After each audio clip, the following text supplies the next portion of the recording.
राधे राधे दोस्तों, आज हम आपको सुनाएंगे एक साधु और एक लकड़हारे की कहानी। सबसे उत्तम दान कौन सा है जो भाग्य को बदल सकता है। अगर आप हमारे चैनल पर नए हैं तो प्लीज़ हमारे चैनल को सब्सक्राइब करें, वीडियो को लाइक करें और शेयर करें। चंदनपुर गांव में एक लकड़हारा अपनी पत्नी के साथ रहता था, जिसका नाम रामू था। रामू की पत्नी का नाम चंपा था। रामू रोज जंगल में लकड़ियों को काट कर लाता था और उन लकड़ियों को बेचकर जो भी धन मिलता था उसी से उसका और उसके परिवार का खर्च चलता था। रामू जिस दिन जंगल में लकड़ी काटने नहीं जाता था उस दिन उसके घर में चूल्हा नहीं जलता था। लकड़ी बेच करके उससे होने वाली कमाई उसके खर्च के लिए पर्याप्त नहीं होती थी, इसलिए उसके घर में किसी न किसी तरह की कमी बनी रहती थी। भोजन और कपड़ों की हमेशा रामू को तंगी बनी रहती थी। एक दिन की बात है कि रामू की पत्नी चंपा ने रामू से कहा कि देखिए जी, इतने दिनों से आप जंगल से लकड़ियों को काट करके बेच रहे हैं, फिर भी इस काम में हमें कोई खास आमदनी नहीं हो रही है और घर का खर्च भी सुचारू रूप से नहीं चलता है और ना ही हम लोग ठीक से खा पी रहे हैं और ना ही हम लोग ठीक से कपड़े पहन पा रहे हैं। और यदि ऐसा ही लगा रहा तो हमारा पूरा जीवन किस तरह से कटेगा? क्या हमारा पूरा जीवन ऐसे ही अभाव में बीतेगा? इसलिए हमारी इच्छा कहती है जी, शहर में जाकर कोई दूसरा काम धंधा करो जिससे घर का खर्चा आराम से चल जाए। अब रामू अपनी पत्नी चंपा की बात को सुनकर के कहने लगा, देखो भाग्यवान, मैं हमेशा तुम्हारी बात सुनता हूँ। कितनी बार मैंने तुमको समझाया है कि मैं इस गांव को छोड़ करके कहीं नहीं जा सकता। शहर में यहाँ की तरह की शांति नहीं है। मैं नहीं चाहता अगली बार हमारे बीच में यह बात निकल के दोबारा आए। यह सुन करके रामू की पत्नी चंपा कहने लगी कि अब मैं क्या करूं? मैं भी यहाँ उस पाप की वजह से हूँ जिसे तुम्हें बांध रखा है। ठीक है, खाना बन गया है, खाना खाओ और जंगल को जाओ और लकड़ियाँ काट कर ले आओ। भोजन करने के बाद रामू लकड़ी काटने के लिए चला गया। आज वह लकड़ी को ढूंढते ढूंढते काफ़ी दूर निकल गया। वह सोचने लगा, आज तो मैं बहुत दूर चला आया हूँ, मुझे एक बड़ा सा पेड़ चाहिए, लेकिन मुझे एक भी पेड़ ऐसा नहीं मिला जहाँ से मैं सूखी लकड़ियाँ काट सकूं। वहाँ एक पेड़ है पर वह काफ़ी छोटा है, इससे मेरा क्या होगा? रामू अब यही मन में विचार कर रहा था। ठीक है, आज के लिए मैं इस छोटे पेड़ से ही काम चला लूँगा। जैसे ही वो रामू पेड़ को काटता है और अपने सिर पर जलाऊ लकड़ी का एक गट्ठर काट कर रखता है और उस लकड़ी को बेचने के लिए बाजार चला जाता है। पर ये क्या, लकड़ी खरीदने वाला आज उसे कोई नहीं मिला। इस तरह से रामू सोचने लगा, क्या इन सब लकड़ियों को मुझे घर लेकर जाना पड़ेगा?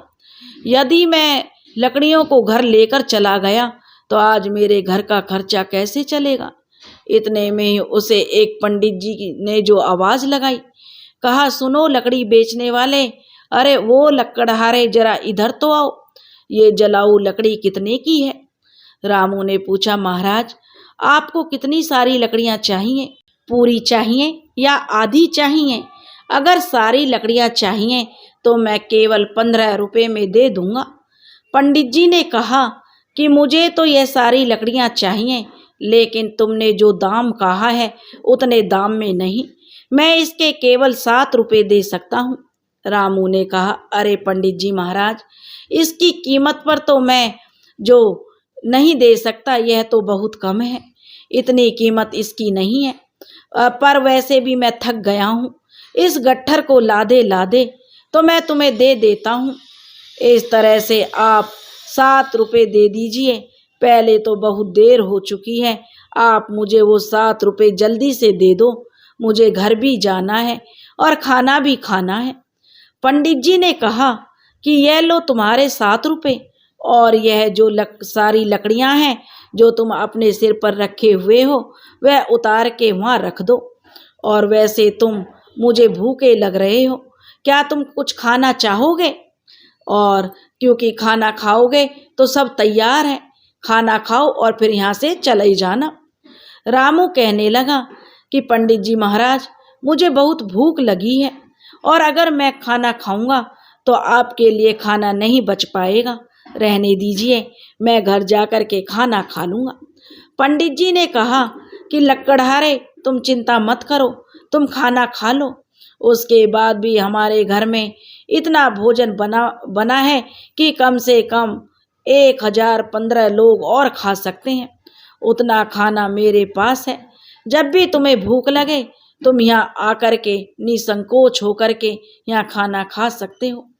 रामू ने आश्चर्यचकित होकर के पूछा, क्या आप हमेशा ही ऐसे सबको खाना खिलाते रहते हैं? पंडित जी ने जवाब दिया, जब तक ईश्वर ने मुझे यह शक्ति दी है तब तक मैं यह कार्य करना चाहता हूँ। मेरी इच्छा है जो भी भूखे लोग हैं उनको मैं खाना खिलाऊं। आगे फिर भगवान की जैसी इच्छा होगी उसी तरह से काम चलेगा। रामू कहने लगा, पंडित जी ठीक है, आज तो मैं खाना यहीं पर खाऊंगा।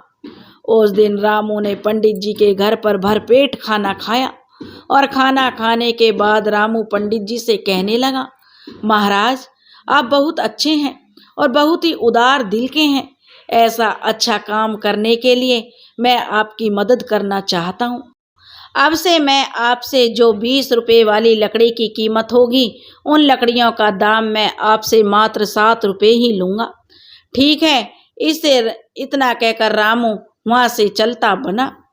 पंडित जी ने कहा कि बेटा ठीक है, तुम यहाँ से बड़ी ही सावधानी से जाना और कुशलता पूर्वक अपने घर पहुँच जाना। रामू ने अपनी काटी हुई जो भी सारी लकड़ी थी वह पंडित जी को सौंप करके और 7 रुपए उनसे लेकर के घर के लिए निकल चला। जब रामू घर पहुंचा तो उसकी पत्नी चंपा ने कहा, क्या हुआ, इतनी देर तक आप क्या कर रहे थे? क्या आज तुमको कोई अच्छा सा सौदा नहीं मिला था? जो कितने पैसे हैं तुम्हारे पास? यह सुन करके रामू कहने लगा, देखो भाग्यवान, जो सौदा अच्छा नहीं था पर 7 रुपए मिले हैं, रोज से कम है, लेकिन ये रख लो। अब रामू की पत्नी रामू की बात सुन करके कहने लगी, क्या सच में मुझे 7 रुपए ही दे रहे हो? मैंने सोचा था कि जितना तुम रोज लाकर देते हो उससे कम से कम 2 गुना तो दोगे ही, लेकिन तुमने मुझे उसका आधा ही दिया। तुम इतने लंबे समय से कहाँ थे और क्या कर रहे थे?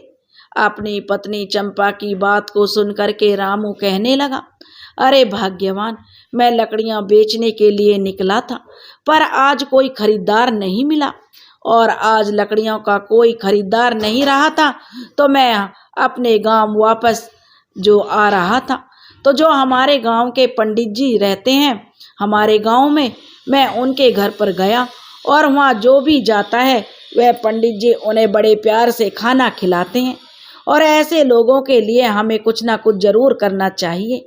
इतनी बात सुनकर के रामू की पत्नी चंपा कहने लगी, फिर तो वह बहुत पैसे वाले होंगे और बड़े ही अमीर होंगे, नहीं तो वो ऐसे कैसे कर सकते हैं? इतने लोगों को खाना देने वाले की तुमने कैसे मदद की? रामू कहने लगा कि देखो भाग्यवान, वो उतने अमीर तो नहीं है जितना तुम सोच रही हो, बस वे दान की अच्छी भावना रखते हैं, गांव के मंदिर के पुजारी हैं और वो अपनी कमाई से ही सबको खाना खिलाते हैं। तब रामू की पत्नी चंपा कहने लगी, मैं तो पूछ रही थी तुमने उस ब्राह्मण की कैसे मदद की? हमारी आमदनी तो बहुत कम है, क्या हम उसकी मदद कर सकते हैं? वह तो इतने लोगों को खाना खिलाता है, मैं उसके लिए कौन सा काम कर सकती हूँ? स्वर्ग जाने के बारे में मत सोचो। और रामू कहने लगा, पहले धरती के बारे में सोचो। रामू ने कहा कि मैंने उस ब्राह्मण से कहा कि जो मैं लकड़ी लाता हूँ उसे आधे दाम पर मैं तुम्हें दे दूंगा। कल से कुछ लकड़ियाँ उसके लिए और बाकी की लकड़ियाँ हमारे लिए मैं बेचने के लिए जाऊंगा। मैं जो लकड़ियां काटूं वो इतना ही काफी है। पत्नी ने कहा कि लेकिन अगर तुम जलाऊ लकड़ी के 2 ढेर नहीं काट सके तो तुम ऐसे ही 7 रुपए लेकर के वापस आओगे। 7 रुपए में घर कैसे चलेगा? रामू कहने लगा कि जो मैंने कहा है उसे पूरा करने की मैं पूरी कोशिश करूंगा। आगे जैसी भगवान की इच्छा होगी वैसा ही होगा। मैंने उस ब्राह्मण के घर का खाना खाया है। रामू अब नित्य की तरह रोज जंगल में लकड़ियां काटने के लिए जाता और पंडित जी से किए वादे के मुताबिक सिर्फ 7 रुपए लेता। एक दिन पंडित जी भोजन करने बैठे ही थे कि बाहर से रामू ने आवाज लगाई, महाराज लकड़ी लाया हूँ, 7 रुपए दे दीजिए। यहाँ आकर के अपनी लकड़ियां ले जाइए ताकि मैं यहाँ से चला जाऊं। बाहर आकर पंडित जी कहने लगे, देखो रामू, मैं आज तुम्हें 7 रुपया नहीं दे सकता।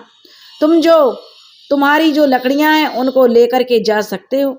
रामू कहने लगा, महाराज क्या बात है, मैं क्यों जाऊं वापिस? मैं तो यहीं के लिए लकड़ियां लाया हूं। पैसे की बात आप मत करिए, आप कल दे देना यदि आपके पास आज नहीं है तो। मुझे बहुत भूख लगी है, कुछ खाना ही खिला दीजिए।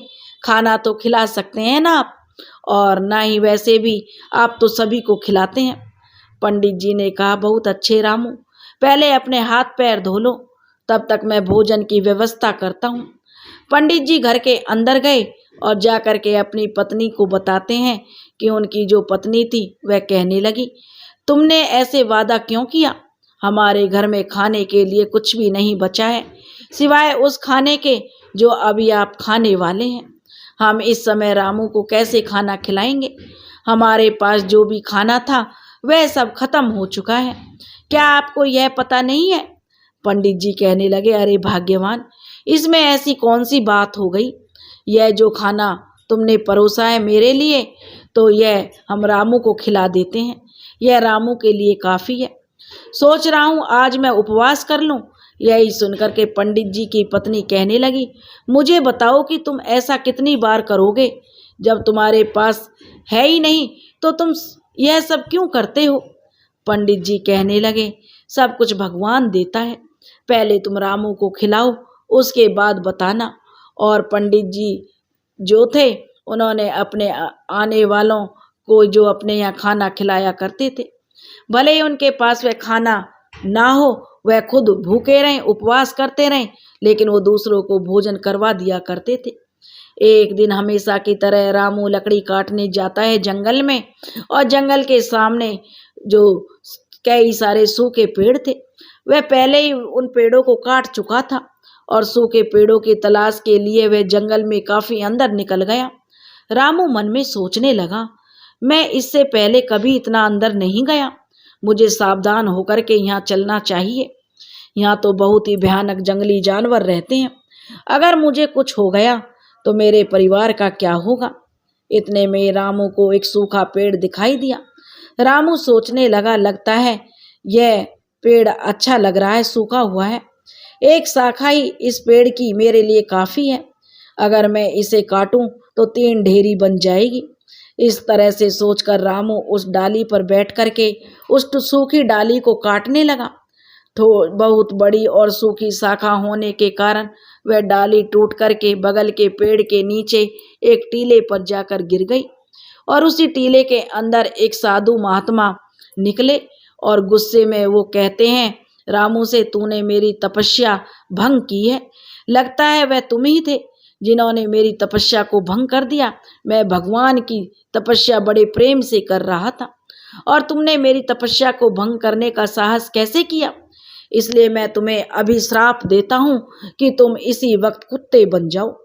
रामू रोते हुए कहने लगा, अरे महात्मा जी, मुझे नहीं पता था कि आप यहाँ पेड़ के नीचे हैं। तब वह साधु कहने लगा कि मैं यहाँ सैकड़ों सालों से तपस्या कर रहा हूँ और तुमने मेरी तपस्या भंग की है। रामू रोने लगा और कहने लगा, महात्मा, मैं तो रोज लकड़ी के पेड़ काटने आता हूँ और जलाऊ लकड़ियाँ बेचता हूँ, मैंने जानबूझ करके ऐसा नहीं किया, मुझे माफ़ कर दीजिए। महाराज, कृपया करके आप अपने श्राप को वापस ले लीजिए, नहीं तो मेरा सारा जीवन बर्बाद हो जाएगा। साधु कहने लगे कि मैंने क्रोध में आकर देखो तुम्हें श्राप दिया है, क्योंकि तुमने मेरी तपस्या को भंग करने का साहस किया है। अब इस श्राप को वापस लेना मेरे लिए संभव नहीं है, पर मैं तुम्हें एक उपाय बतलाता हूँ। तुम ऐसे लोगों को ढूंढो जो सबसे अच्छा दान देते हैं, और उनके खाने के बाद अगर उनके खाने में से कोई भी दाना बच जाता है तो उसे तुम खा करके श्राप मुक्त हो जाओगे। अगर तुम अपने अभी के रंग से पूरी तरह सफ़ेद हो जाते हो तो तुम इस श्राप से मुक्त हो सकते हो। रामू कहने लगा, महाराज, मैं अपनी पत्नी को जलाऊ लकड़ियों को काटने से मिलने वाले पैसों से सहारा देता हूँ। अब मैं कुत्ता बन गया हूँ तो मेरी पत्नी का क्या होगा महाराज? महात्मा जी कहने लगे, तुम्हें चिंता करने की कोई जरूरत नहीं है। तुम्हारी पत्नी को किसी तरह की कोई कमी नहीं होगी। यह हमारा आशीर्वाद है। भगवान सब उसकी व्यवस्था कर देंगे। जब तुम्हारा श्राप समाप्त होगा तो तुम अपने कष्टों से पूरी तरह से मुक्त हो जाओगे और धन धान्य से सुखी जीवन व्यतीत करोगे। रामू कुत्ते के में जो बदल गया, कुत्ते के रूप में आ गया और श्राप से छुटकारा पाने के लिए वह एक यात्रा शुरू करता है। सोचने लगता है, मुझे सबसे अच्छा दान देने वाला कहाँ मिलेगा? मेरी कुछ भी समझ में नहीं आ रहा। हाँ, पंडित जी है ना, वो बड़े उदार दिल के आदमी हैं। पहले अपने प्रयास के रूप में मैं उसी पंडित जी के पास जाता हूँ। रामू कुत्ते के रूप में पंडित जी के घर के पास जाते हैं। वहाँ पंडित जी खाना खाने बैठे ही थे और भगवान को धन्यवाद कर रहे थे। सच में वो कह रहे थे, मैं बहुत संतुष्ट हूँ। भगवान ने मुझे उन सभी को खाना खिलाने की इतनी सामर्थ्य दी है जो आज यहाँ आए हैं। पंडित जी को खाना खा लेने के बाद उनकी पत्नी ने बाकी जो बचा खाना था उसे बाहर फेंक दिया। रामू जो अब कुत्ता बन चुका था वह उसी रूप में पंडित जी के खाने से बचा हुआ खाना खा लिया। खाना खाते उसका जो आधा शरीर था वह तुरंत सफ़ेद हो गया।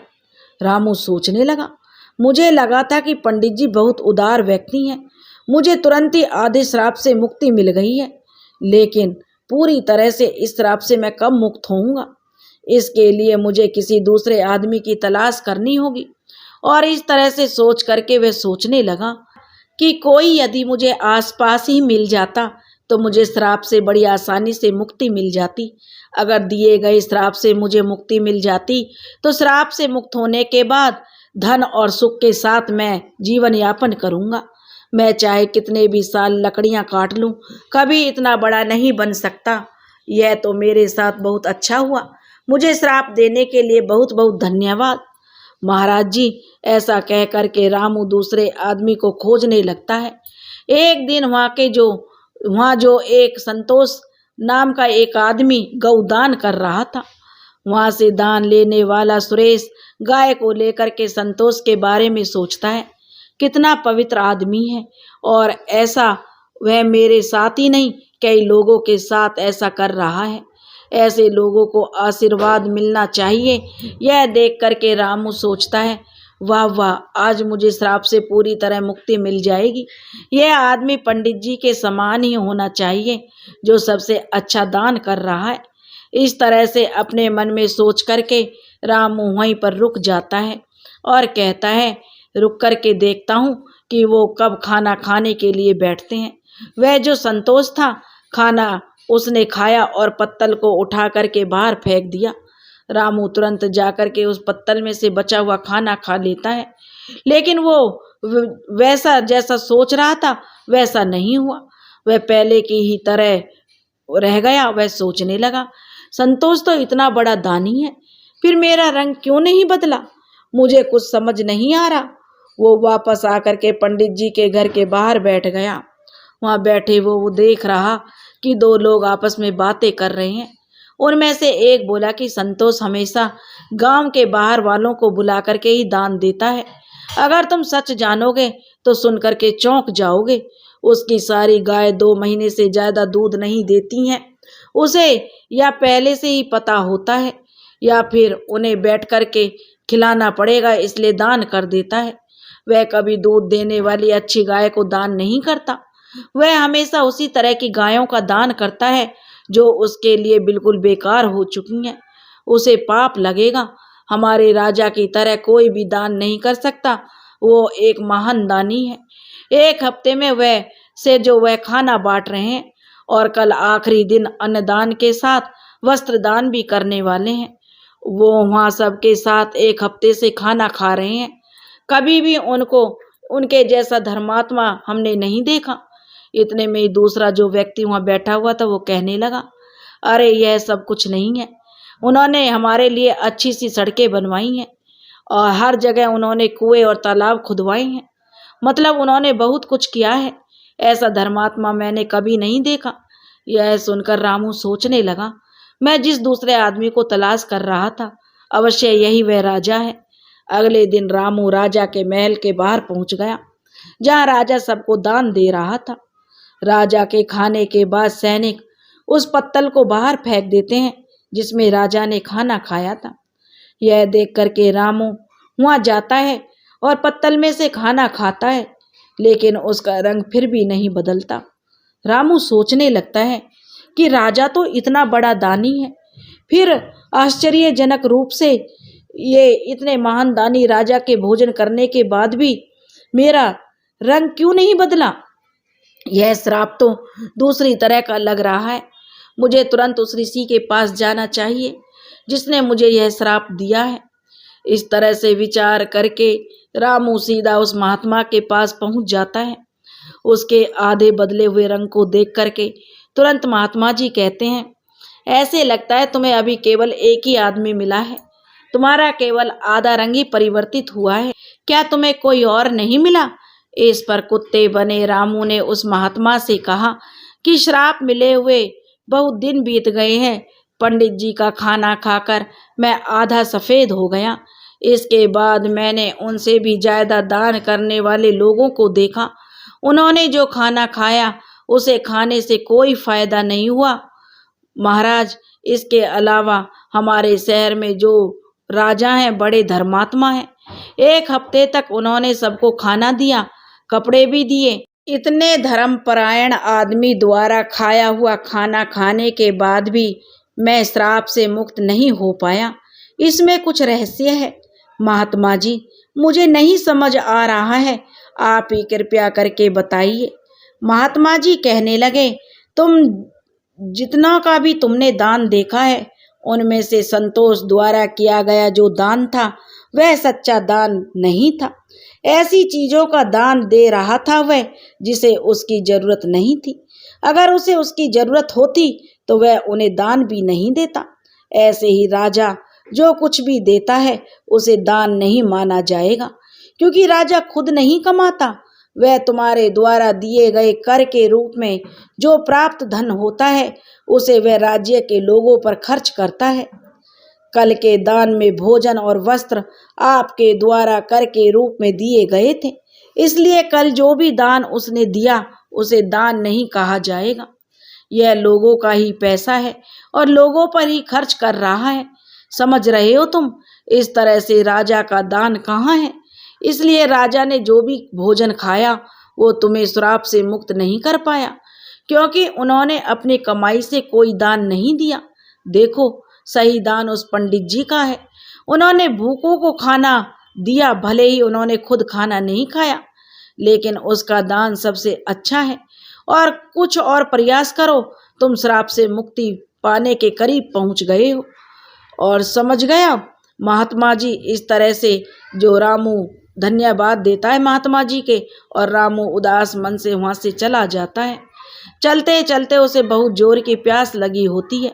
वह सोचने लगता है, कितनी दूर चला आया हूँ, भूख भी बहुत लगी है। अच्छा होगा कि पास में कुछ खाना मिल जाए। वहाँ पास में उसने देखा एक बूढ़ा आदमी घड़े में पानी ले जाता हुआ उसको दिखाई दिया।